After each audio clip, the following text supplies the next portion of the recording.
ఇతను నోటికి left and right లేదని ఇప్పటి నుంచి కాదు, ఎప్పటి నుంచో ఇంత నీచ సంస్కృతికి బీజాలు ఇలా పార్టీలో ఉంటాయి.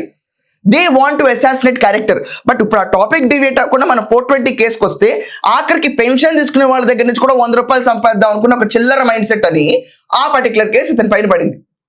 ఓకే, అది కూడా ఏంటి, వీళ్ళు 5,000 రూపాయలు జీతం ఇచ్చి వాలంటీర్ అనే వాళ్ళని పెట్టారు. వాళ్ళు ఇంటింటికి వెళ్ళి పెన్షన్ ఇస్తారంట. నేను అదే అనుకున్నాను, ఏంటబ్బా ఇంటింటికి పెన్షన్ అని పంపిస్తారు, ఎవడన్నా ఒక థర్డ్ పార్టీ మన ఇంటికి వస్తే మన ఇంట్లో ఇన్ఫర్మేషన్ అంతా అడిగి తెలీదా? తెలుస్తుంది ఈజీగా. అలాగే వీళ్ళు వాలంటీర్ సంస్థ పెట్టి పెన్షన్ ఇచ్చే దాంట్లో 100 రూపాయలు ఖాతాలోకి వేసారు. వేస్తే 5 కోట్ల స్కాము, లాటరీ టికెట్ల స్కాము, సంక్రాంతి పేరుతో ఈ సంబరాలు రాంబాబు చేసిన అరాచకం. సో అదే ఈ యొక్క చర్యలు ఏవైతే చూస్తున్నామో దీని తర్వాత కూడా ఇంకా మనకు తెలియని కేసులు కూడా చాలా ఉన్నాయి ఈయన మీద.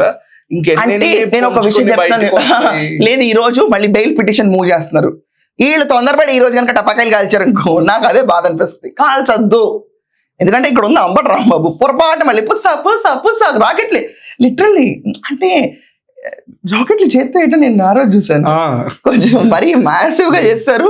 బాదం బర్ఫీలు తినిపించారు, అన్నీ అయిపోయినాయి. తినిపించుకోకండి,